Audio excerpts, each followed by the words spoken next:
السلام علیکم ورحمۃ اللہ وبرکاتہ۔ الحمد للہ وحدہ والصلاة والسلام علی من لا نبی بعدہ، اما بعد فاعوذ باللہ من الشیطان الرجیم، بسم اللہ الرحمن الرحیم۔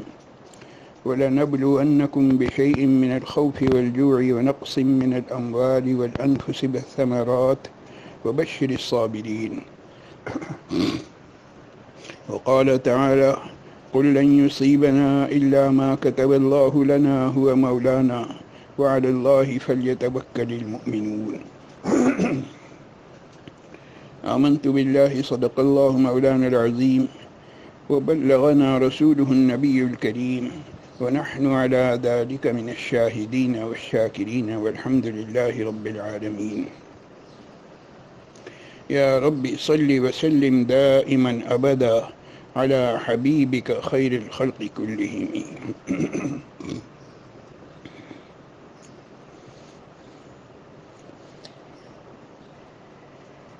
اس وقت جس وائرس کی وجہ سے پوری دنیا پریشان ہے، ہمیں یہ معلوم کرنا ہے کہ اس بارے میں شرعی ہدایات کیا ہیں۔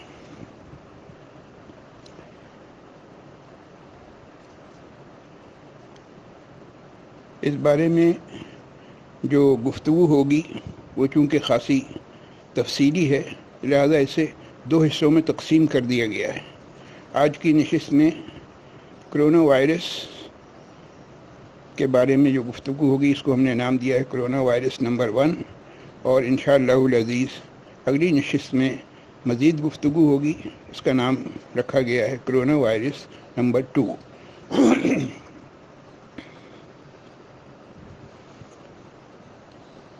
قرآن کریم کی 2 مختلف جگہوں سے میں نے آیات آپ حضرات کے سامنے تلاوت کی ہیں۔ سب سے پہلے تو یہ دعا کر لیں کہ جو باتیں ہم سن رہے ہیں اللہ تعالیٰ ہمیں اس پر عمل پیرا رہنے کی توفیق نصیب فرمائے۔ میرے متعلق دعا کریں کہ اللہ تعالیٰ مجھے علم نافع عطا فرمائے، اور علم نافع وہی علم کہلاتا ہے جس پر عمل کی توفیق ہو، تو اللہ تعالیٰ مجھے بھی اور آپ کو بھی علم نافع عطا فرمائے، عمل صالح کی توفیق نصیب فرمائے، اور زبان سے اللہ تعالیٰ وہ بات کہلوائے جس سے خود مجھے بھی فائدہ ہو اور سننے والوں کو بھی فائدہ ہو۔ قرآن کریم کے 2 مختلف حصوں سے میں نے آیات آپ کو سنائی ہیں۔ پہلی آیت کا تعلق سورہ بقرہ سے ہے، اور اس میں تذکرہ ہے، اللہ رب العزت ارشاد فرما رہے ہیں کہ ہم اپنے بندوں کی ضرور بضرور آزمائش کریں گے۔ ایک تو ہوتا کہ ہم آزمائش کریں گے، یا ہوتا کہ ضرور آزمائش کریں گے، یہ بھی تاکیدی جملہ تھا، اور یہاں الفاظ ہیں وَلَنَبْلُوَنَّكُمْ، ہم ضرور بضرور، یقینی یہ بات ہے کہ ہم تمہیں آزمائش میں ڈالیں گے۔ کس طرح سے تمہاری آزمائش ہوگی؟ بِشَيْءٍ، کچھ چیزوں کے ذریعے سے۔ وہ کیا کیا چیزیں ہیں؟ ان میں سب سے پہلے تذکرہ ہے خوف کا، پھر دوسرے نمبر پر ذکر ہے جوع کا، بھوک کا۔ ہم تمہیں آزمائیں گے مختلف چیزوں سے، اس میں خوف بھی شامل ہے، اس میں بھوک بھی شامل ہے۔ وَنَقْصٍ مِّنَ الْأَمْوَالِ، تمہارا مال بھی کم ہو سکتا ہے، تمہاری جانیں بھی جا سکتی ہیں، اور مختلف قسم کے پھل تمہارے پاس جو ہیں اس میں کمی آ سکتی ہے۔ یہ ساری چیزیں تم پر آ سکتی ہیں اور آئیں گی لازمی طور پر۔ اس میں تمہیں کیا کرنا ہے؟ تمہیں صبر کرنا ہے، اور صبر کرنے والوں کے لیے کیا انعام ہے؟ فرمایا وبشر الصابرین، آپ صبر کرنے والوں کو خوشخبری سنا دیجیے۔ دوسری آیت جو میں نے آپ حضرات کے سامنے تلاوت کی ہے اس کا تعلق سورہ توبہ سے ہے۔ 9ویں پارے میں سورہ توبہ میں اللہ رب العزت کا ارشاد ہے قُلْ لَن يُصِيبَنَا إِلَّا مَا كَتَبَ اللَّهُ لَنَا هُوَ مَوْلَانَا۔ اے نبی صلی اللہ علیہ وسلم، آپ ارشاد فرما دیجئے کہ ہمیں کوئی چیز بھی نہیں پہنچتی، صرف وہی چیز آتی ہے، وہی مصیبت آتی ہے جو اللہ نے ہمارا مقدر کر دیا ہے۔ الا ما كتب اللہ لنا، جو اللہ نے ہمارے لیے لکھ دیا ہے وہی مصیبت آئے گی۔ اور لکھنے والا کون ہے؟ اللہ ہے، اور اللہ کون ہے؟ ہوا مولانا، وہی ہمارا مولا ہے، وہی ہمارا آقا ہے، وہی ہمارا پروردگار ہے۔ تو ہم کیا کرتے ہیں؟ وعلی اللہ، ہم اللہ پر ہی توکل کرتے ہیں۔ وعلی اللہ فلیتوکل المؤمنون، مسلمان تو صرف اور صرف اللہ پر بھروسہ کرتے ہیں۔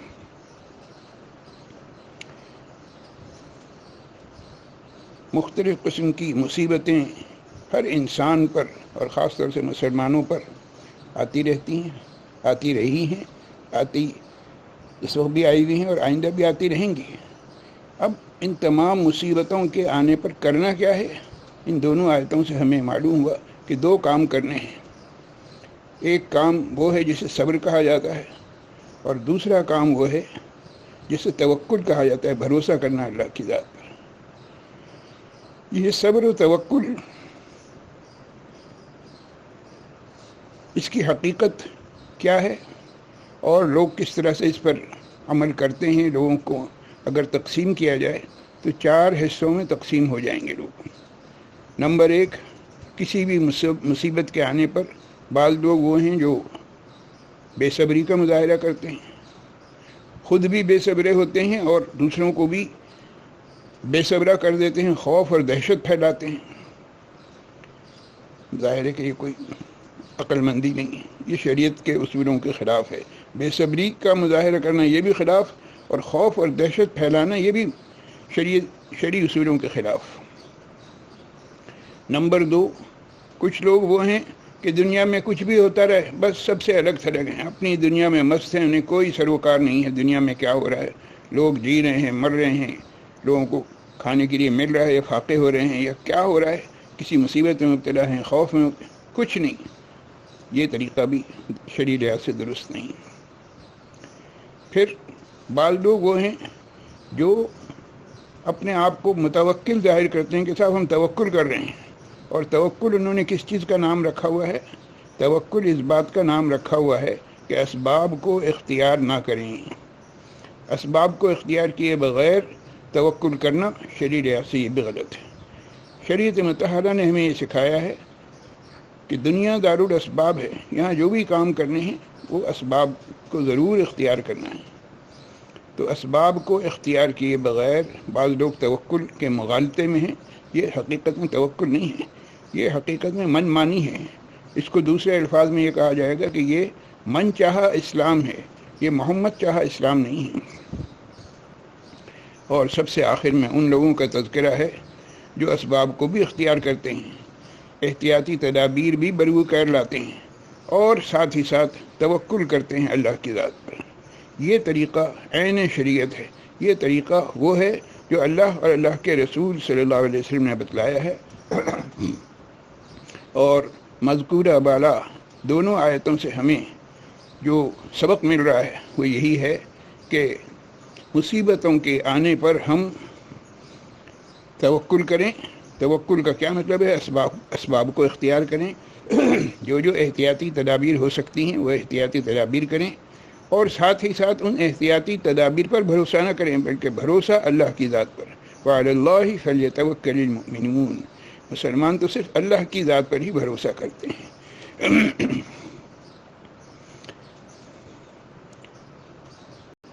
اس وقت دنیا میں وہ طاقتیں جن کے قبضے میں میڈیا ہے وہ اس موقع سے بھرپور فائدہ اٹھا رہی ہیں۔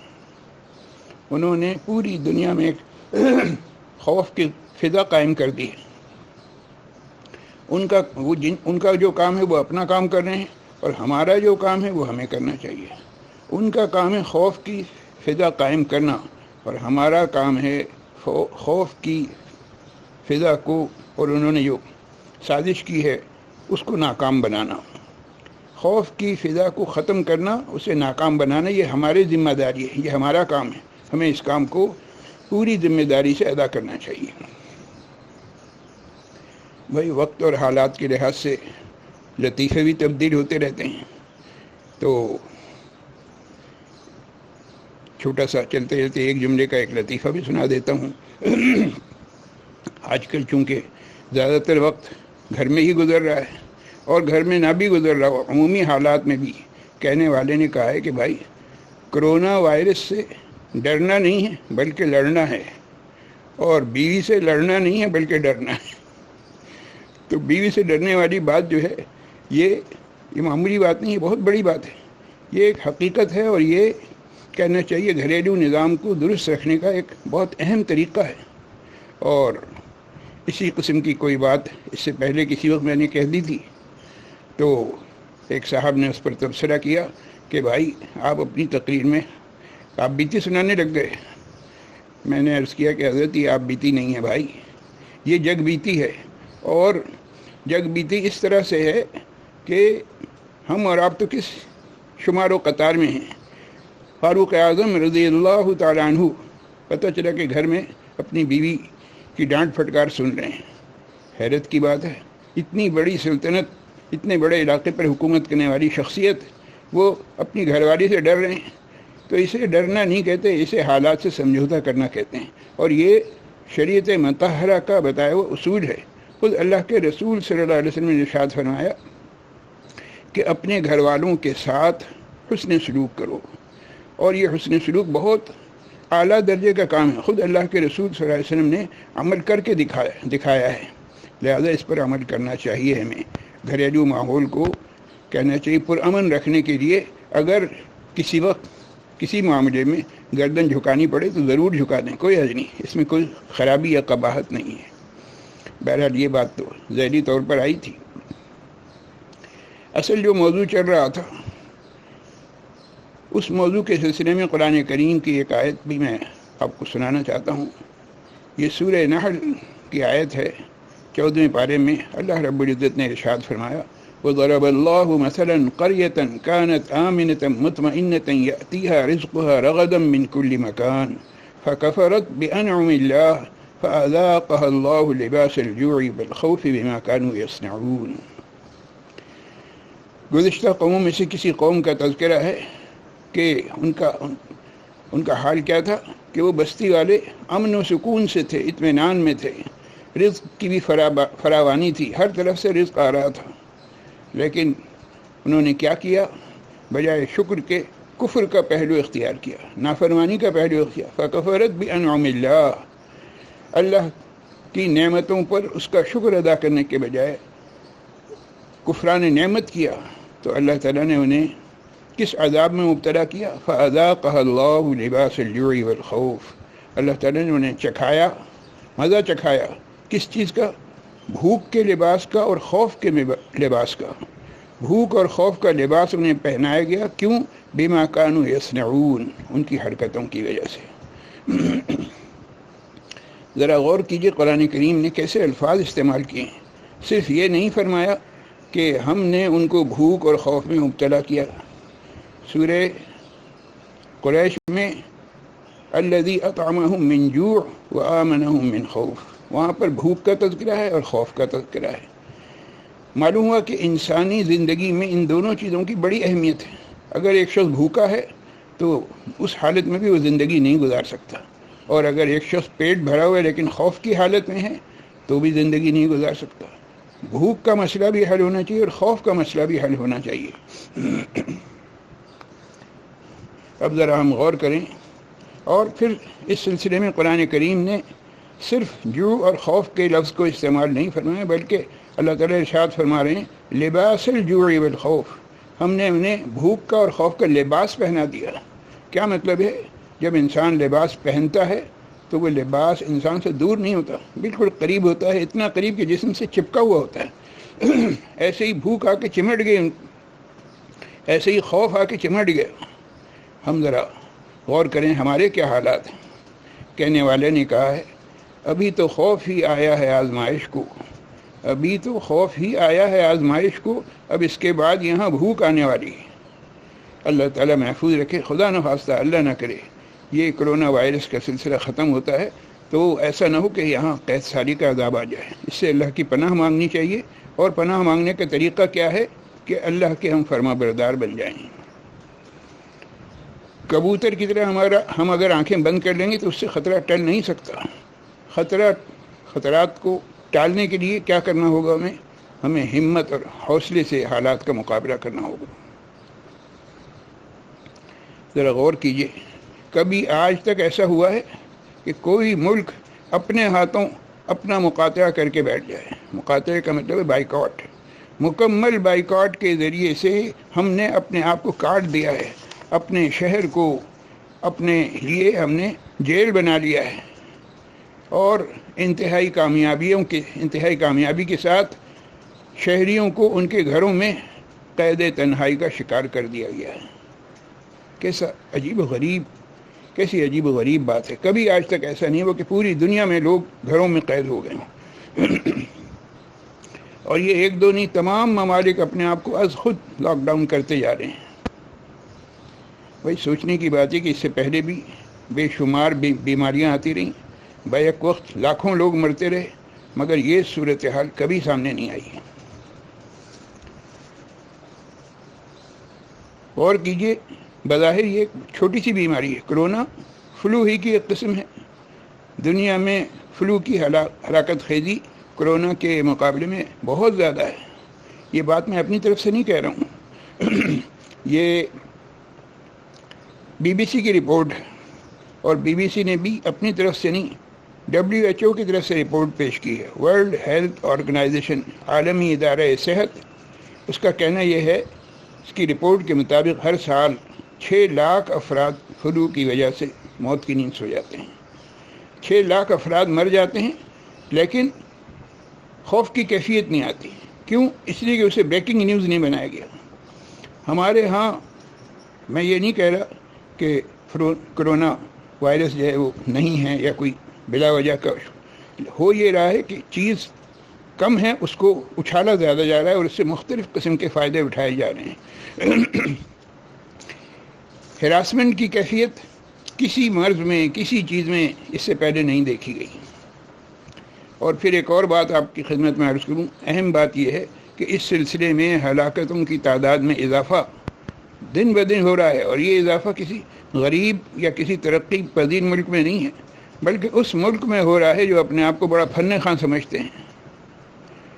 ابھی جو سیزن شروع ہوا ہے، اس سیزن میں فلو کے مرض میں 22,000 سے زیادہ ہلاکتیں ہوئی ہیں، اور تقریباً 4 لاکھ افراد ہاسپٹلائز ہو چکے ہیں.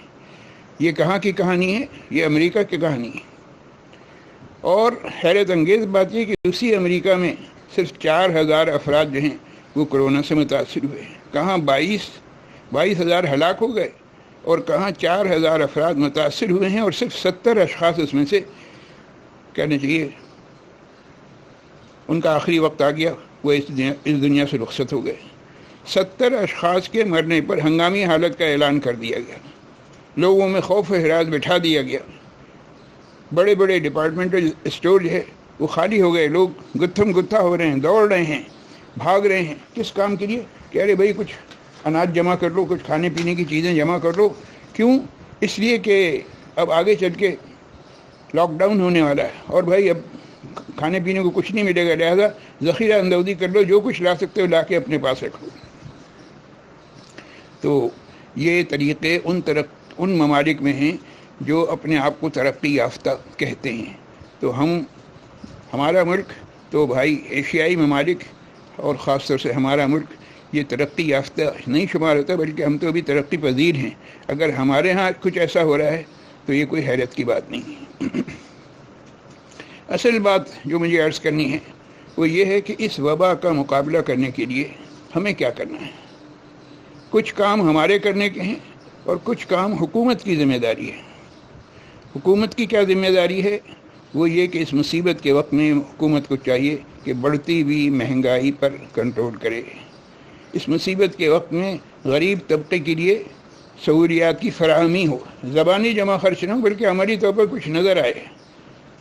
ہم تو اپنی آنکھوں سے یہ دیکھ رہے ہیں، ہمیں تو یہ نظر آ رہا ہے کہ اعلانات تو بہت سارے ہو رہے ہیں، لیکن عملی طور پر حکومت کی طرف سے کوئی خاص قابل ذکر کام نہیں ہو رہا. اب تک جو کام ہو رہا ہے اس میں مختلف رفاہی ادارے میدان میں آئے ہیں، اور وہ الحمدللہ غریبوں کی خدمت کر رہے ہیں، اور اللہ تعالیٰ جزائے خیر عطا فرمائے. الحمدللہ اس معاملے میں پاکستان کوئی پہلی دفعہ نہیں، ہر مرتبہ کوئی بھی بڑی مصیبت آئی ہے، زلزلہ آیا ہے، سیلاب آئے ہیں، کوئی بھی، تو الحمدللہ یہاں کے کہنا چاہیے وہ طبقہ جن کو اللہ تعالیٰ نے دیا ہے مالدار طبقہ وہ اٹھ کھڑا ہوتا ہے اور غریبوں کی خدمت کے لیے کمر بستہ رہتا ہے، بہت اچھی بات ہے۔ تو میں عرض یہ کر رہا تھا کہ کچھ کام حکومت کی ذمہ داری ہے اور کچھ کام ہمارے ہیں۔ حکومت کی ذمہ داری مہنگائی پر کنٹرول کرنا، غریبوں کو سہولتیں فراہم کرنا۔ اب آئیے ہماری کیا ذمہ داری ہے؟ ہماری یہ ذمہ داری ہے کہ ہم اپنی خامیوں کو، کمزوریوں کو اس پر نظر ڈالیں۔ ہم ہمارے اندر جو خود غرضی کا ماحول ہے، اس خود غرضی کے ماحول کو ختم کریں اور ساتھ ہی ساتھ یہ ہے کہ حفاظتی اقدامات جو بتائے گئے ہیں ان پر بھی عمل کریں۔ ان پر عمل کر کے ہمیں حکومت کے ساتھ تعاون کرنا چاہیے۔ خوف و ہراس اور حواس باختگی کا شکار ہونا یہ شریعت کے بتائے ہوئے اصولوں کی مطابق نہیں ہے، بلکہ یہ شریعت کے بتائے ہوئے اصولوں کے خلاف ہے۔ ہمیں چاہیے کہ ہم اپنی اپنی ذمہ داریاں پوری کریں اور اس عالمگیر وبا کا مقابلہ کریں۔ اللہ تعالی ہمیں اس کی توفیق نصیب فرمائے۔ آخر میں مجھے ایک گفتگو سامنے آئی، پسند آئی، تو میں چاہ رہا ہوں کہ وہ بھی آپ کو میں سنا دوں۔ بہت عرصہ پہلے آپ نے سنا ہوگا، کسی خاتون کا تذکرہ تھا، بڑی نیک خاتون تھی۔ تو وہ خاتون اپنی گھریلو زندگی میں بھی بات نہیں کرتی تھی۔ ان سے جو شخص بھی بات کرے تو ہر سوال کا جواب وہ قرآن کریم کی آیات پڑھ کے دیا کرتی تھی۔ ایسی ہی ایک گفتگو میرے سامنے آئی، اس میں اس بات کا تذکرہ ہے کہ کرونا وائرس سے سوال جواب ہوئے ہیں۔ سوال کیا جا رہا ہے تو جواب میں کرونا وائرس جواب دے رہا ہے، اور کس طرح سے جواب دے رہا ہے؟ قرآنی آیات پڑھ کر جواب دے رہا ہے۔ تو یہ گفتگو مجھے پسند آئی، لہٰذا میں آپ کے خدمت میں پیش کر رہا ہوں۔ ہو سکتا ہے آپ کو بھی پسند آئے۔ مختلف سوال و جواب ہیں۔ مثلا سوال نمبر 1، بھئی یہ جو کرونا وائرس پھیل گیا ہے، اس سے نجات کب حاصل ہوگی؟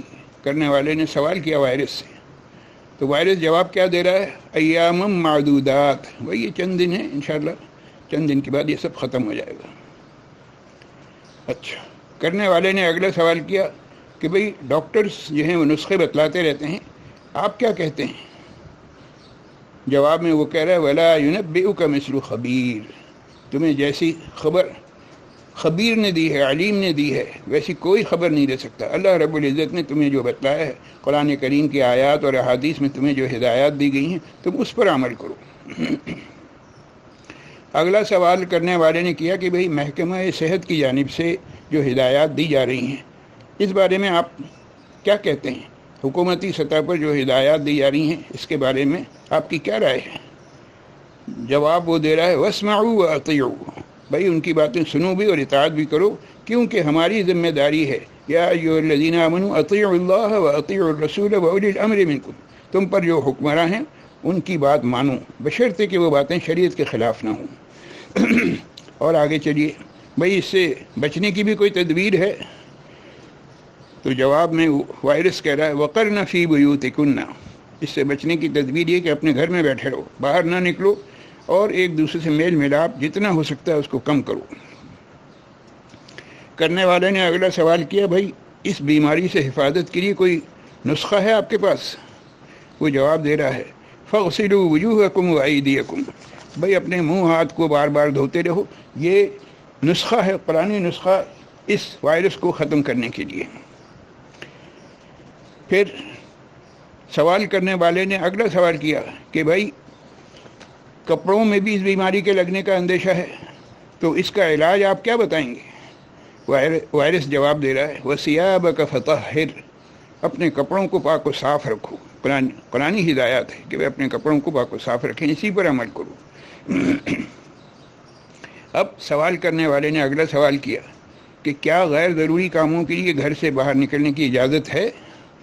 وائرس جواب دے رہا ہے وَلَا تُلْقُوا بِأَيْدِيكُمْ إِلَى التَّهْلُكَةِ، اپنے آپ کو ہلاکت میں مت ڈالو۔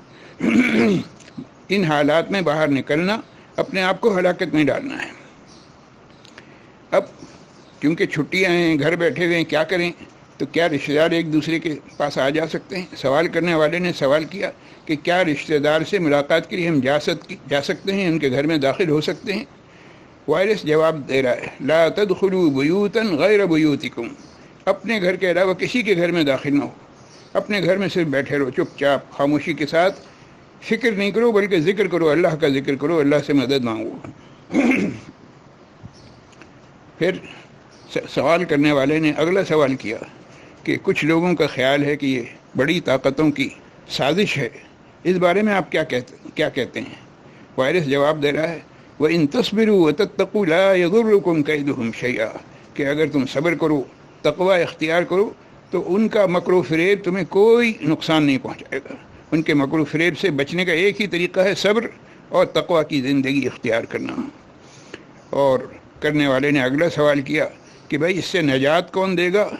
وائرس جواب دے رہا ہے اللہ ینجیکم منہا ومن کل کرب، اس مصیبت سے اور تمام مصیبتوں سے نجات دلانے والی ذات صرف اور صرف ایک ہے، وہ ہے اللہ کی ذات۔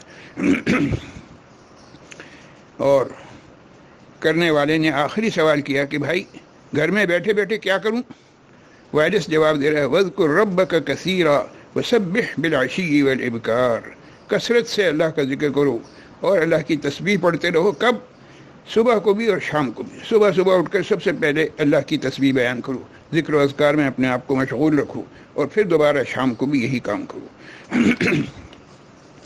آخر میں ایک جملے پر اپنی بات ختم کر رہا ہوں۔